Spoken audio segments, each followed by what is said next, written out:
ಆತ್ಮದ ಮೂಲ. ಆತ್ಮದ ಮೂಲ ಭಗವಂತ, ಅದು ಬೇರೆ.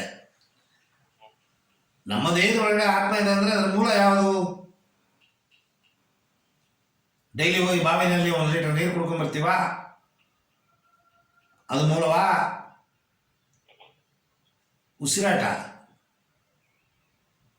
ಉಸಿರಾಟದ ಮೂಲಕವೇ ಹೊರಗಿರೋ ಭಗವಂತ ಒಳಗೋಗ್ತಾನೆ. ಒಳಗಿರೋ ಬೇಡದೆದ್ದು ಹೊರಗೋಗುತ್ತೆ. ಪವಿತ್ರ ಒಳಗೋಗುತ್ತೆ, ಅಪವಿತ್ರ ಹೊರಗೋಗುತ್ತೆ. ಪವಿತ್ರ ಒಳಗೋಗುತ್ತೆ, ಅಪವಿತ್ರ ಹೊರಗೋಗುತ್ತೆ. ಇನಲೇಷನ್, ಎಕ್ಸಲೇಷನ್. ಇದನ್ನು ನಾವು ಶ್ವಾಸಕ್ರಿಯೆ ಅಂತ ಕರಿತೀವಿ. ಶ್ವಾಸವೇ ಮೂಲ. ಮನುಷ್ಯ ಬದುಕಿರೋದು ಮೂಲ. ಮನುಷ್ಯ ಚಟುವಟಿಕೆ ಮಾಡೋದರ ಮೂಲ ಉಸಿರಾಟ. ಚಟುವಟಿಕೆ ಅಂದರೆ ಏನು? ನಿಮ್ಮ ಮನಸ್ಸಿಂದ ಬರುವ ಆಲೋಚನೆಗಳ ದುಡಿಕೆ ನಿಮ್ಮನ್ನು ಅದು ಇನ್ಸ್ಟಿಗೇಟ್ ಮಾಡುತ್ತೆ. ನಿಮ್ಮ ಥಾಟ್ ಪ್ರಾಸೆಸ್ಸು ನಿಮ್ಮ ಪಂಚೇಂದ್ರಿಯಗಳನ್ನು ಇದು ಮಾಡು, ಇದು ಮಾಡಬೇಡ ಅಂತ ಹೇಳುತ್ತೆ. ಮನಸ್ಸೇ ಮೂಲ. ಈ ಮನಸ್ಸು ಕೆಲಸ ಮಾಡಬೇಕು ಅಂತಂದರೆ ಆತ್ಮ ದೇಹದಲ್ಲಿರಬೇಕು. ಆತ್ಮ ಇರಬೇಕು ಅಂತಂದರೆ ಉಸಿರಾಟ ನಡಿಬೇಕು. ಮನಸ್ಸಿನ ಮೂಲ ಉಸಿರಾಟ. ನಾನು ಹೇಳಿದೆ ಪ್ಯೂರಿಫಿಕೇಶನ್ ಆಫ್ ಕಾನ್ಷಿಯಸ್. ಕಾನ್ಷಿಯಸ್ ಅಂತ ಅನ್ನೋದೇನು? It is a bundle of informations, past and present. ಸಂಸ್ಕಾರ ಅಂತೀವಿ, ವಸನ ಅಂತೀವಿ ಕನ್ನಡದಲ್ಲಿ. ಆ ಸಂಸ್ಕಾರಗಳು, ವಸನಗಳು ನಿಮ್ಮನ್ನು ಹೀಗೆಲ್ಲ ಮಾಡು ಅನ್ನತ್ತೆ. ಇವತ್ತು ನಾನು ಇದು ಮಾಡ್ತಾ ಇದ್ದೀನಿ ಅಂದರೆ ಇದಕ್ಕೆ ಮೂಲವೇ ಸಂಸ್ಕಾರ. ಈಗ ನಾನ್ಯಾಕೆ ಜನಗಳಿಗೆ ಪಾಠ ಹೇಳ್ಕೊಡ್ಬೇಕು? ಆಧ್ಯಾತ್ಮದ ವಿಚಾರಗಳು, ಬೇರೆ ವಿಚಾರಗಳು. ನನ್ನ ಮೂಲ, ನನ್ನ ಬೇರು, ನನ್ನ ಹಳೆಯ ಜನ್ಮಗಳು ಇತ್ತೋ ಏನೋ ಗೊತ್ತಿಲ್ಲ. ಅದು ಈ ಜನ್ಮದಲ್ಲಿ ಈ ಉದ್ದಿಮೆ ಭಗವಂತನ ಕೊಟ್ಟಿದ್ದಾನು. ಎಜುಕೇಟ್ ಮಾಡು, ಬೇಕಾದವರಿಗೆ ಹೇಳಿಕೊಡು. ಸೊ ಈ ಮೂಲವನ್ನು ಒಳ್ಳೆಯದಾಗಿದ್ದರೆ ಪರವಾಗಿಲ್ಲ, ಅದು ಕೆಟ್ಟದಾಗಿದ್ದರೆ ಅದ್ರ ಜೊತೆಗೆ ಹೋದರೆ ತಿರುಗಿ ಬಿದ್ದೋಗ್ತೀವಿ, ಎದ್ದೇಳಕ್ಕಾಗಲ್ಲ. ಅದನ್ನು ನೀವು ಹಿಡಿಬೇಕು ಅಂದರೆ ಉಸಿರನ್ನು ಹಿಡಿಬೇಕು. ಉಸಿರನ್ನು ಹೇಗೆ ಹಿಡಿಯೋದು? ಉಸಿರಾಟದ ಮೂಲ ಪ್ರಾಣಾಯಾಮ. ನಮಗೆ ಆಶ್ಚರ್ಯ ಆಗುತ್ತೆ, ಹೇಗಪ್ಪ ಇಷ್ಟು ಚಿಕ್ಕ ವಯಸ್ಸು.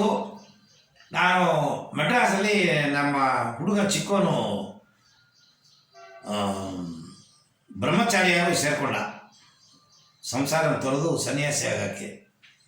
ಅವನು ಫಸ್ಟ್ ಆಶ್ರಮ ಮೈಲಾಪುರ್, ಮೆಡ್ರಾಸ್, ಚೆನ್ನೈ. ಅಲ್ಲಿ ಹೋದಾಗ ಅಲ್ಲಿ ಒಬ್ಬ ಹುಡುಗ, 19 ವಯಸ್ಸು ಹುಡುಗ, ನಮ್ಮದು ಚಿಕ್ಕ ಹುಡುಗ, ಬ್ರಹ್ಮಚಾರಿ, ಬಿಳಿ ಬಟ್ಟೆ ಹಾಕ್ಕೊಂಡಿದ್ದಾನೆ. 1 ವರ್ಷ ಆಗಿದೆ ಹೋಗಿ ಸೇರಿಸ್ಕೊಂಡಿದ್ದಾನೆ. ಈ ಸಣ್ಣ ವಯಸ್ಸಲ್ಲಿ ಹೇಗೆ ಅವನಿಗೆ ಸನ್ಯಾಸಿ ಆಗುವ ಯೋಚನೆ ಬಂತು? ಅಂದರೆ 26 ವಯಸ್ಸು ನನ್ನ ಮಗನಿಗಾಗಿದ್ದ ವಿಚಾರ ಇವನಿಗೆ 18 ವಯಸ್ಸಲ್ಲೇ ಆಗ್ಬಿಟ್ಟಿದೆ ಇಲ್ಲ. ಅಂದರೆ ಇದೆಲ್ಲ ಸಂಸ್ಕಾರಗಳು. ಜನ್ಮಾಂತರ ನಾವು ಮಾಡಿದ ಪುಣ್ಯ ನಮ್ಮನ್ನು ಸಣ್ಣ ವಯಸ್ಸಲ್ಲೇ ಬುದ್ಧಿಯನ್ನು ಕೊಟ್ಟು, ತಪ್ಪು ಸರಿಯನ್ನು ನಮಗೆ ತೋರಿಸಿಕೊಟ್ಟು, ಈ ಜೀವನ ನನಗೆ ಬೇಕಾಗಿಲ್ಲ, ಈ ಸಾಂಸಾರಿಕ ಜೀವನದಲ್ಲಿ ದುಃಖವೇ ಹೊರತು ಸಂತೋಷವಿಲ್ಲ, ಲೌಕಿಕ ಜೀವನದಲ್ಲಿ ನಾನು ಪಡ್ಕೊಳ್ಳೋದು ಏನೂ ಇಲ್ಲ ಹಾಗೆನ್ನೋ ಸತ್ಯವನ್ನು 18 ವಯಸ್ಸು 26 ವಯಸ್ಸಲ್ಲಿ ಗೊತ್ತಾಗಿದೆ ಅಂದರೆ ಅದು ಪುಣ್ಯ. 70-80 ಬೆಡ್ಡಲ್ಲಿ ಮಲಗಿರ್ತಾರೆ, ಜ್ಞಾನ ಬರಲ್ಲ, ಸತ್ತೋಗ್ಬಿಡ್ತಾರೆ. ತಿರುಗಿ ಜನ್ಮ ಹಳೆಯದು ಏನಿತ್ತು ಹಾಗೆ ಬರುತ್ತೆ, ತಿರುಗಿ ಹೊಸ ಜನ್ಮ. ಏನು ಉಪಯೋಗ? ದುಡ್ಡು ಹಣಕಾಸು ಮಾಡೋದಲ್ಲ. ಈ ಬುದ್ಧಿಯನ್ನು ನೀವು ವಿಸ್ತರಣೆ ಜಾಸ್ತಿ ಮಾಡ್ಕೋಬೇಕು. ಅದಕ್ಕೆ ಭಗವಂತ ಒಂದು ಆಪರ್ಚುನಿಟಿ ಮಾಡಿಕೊಟ್ಟಿದ್ದಾನೆ. ನಮಗೆ ಮುಕ್ತಿ ಬೇಡ, ಯಾವ ಧ್ಯಾನವೂ ಮಾಡಬೇಡಿ, ಪ್ರಾಣಾಯಾಮವೂ ಮಾಡಬೇಡಿ. ಆಗ ಕೂಡ ಈ ವಿಚಾರಗಳನ್ನು ನಾವು ಯಾವ ಸಂಗ್ರಹ ಮಾಡ್ಕೋತೀವಿ, ಒಳಗಿಟ್ಕೋತೀವಿ, ಅದು ಬಂದು ಕಟ್ಟಿಕೊಟ್ಟ ಊಟ ಥರ. ಅದು ಮುಂದಿನ ಜನ್ಮಕ್ಕೆ ಅಸೆಟ್ಟು. ಅದೇ ನಮ್ಮನ್ನು ಈ ಜನ್ಮದಲ್ಲಿ ಒಳ್ಳೆ ದಾರಿಗೆ ತಗೊಂಡೋಗುತ್ತೆ. ಸೊ ಏನು ಹೇಳಕ್ಕೆ ಬಂದೆ ನಾನು?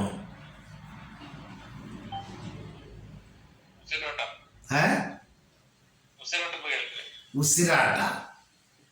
ಸೊ ಉಸಿರಾಟವನ್ನು ನಿಯಂತ್ರಣ ಮಾಡಿದ್ರೆ ಮಾತ್ರ ಮನಸ್ಸನ್ನು ಹತೋಟಿಯಲ್ಲಿ ಇಟ್ಕೊಳ್ಳೋಕೆ ಸಾಧ್ಯ.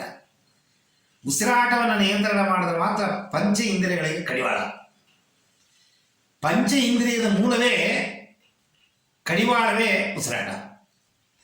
ನಿಮ್ಮ ಮನಸ್ಸು ಓಡಾಡುವ ಮನಸ್ಸಿನ ಕಡಿವಾಳ ಉಸಿರಾಟ. ಸೊ ಈ ಉಸಿರಾಟ ಸರಿಯಾಗಿ ಆಡ್ತಿದ್ದೀವಾ ಇಲ್ಲವಾ?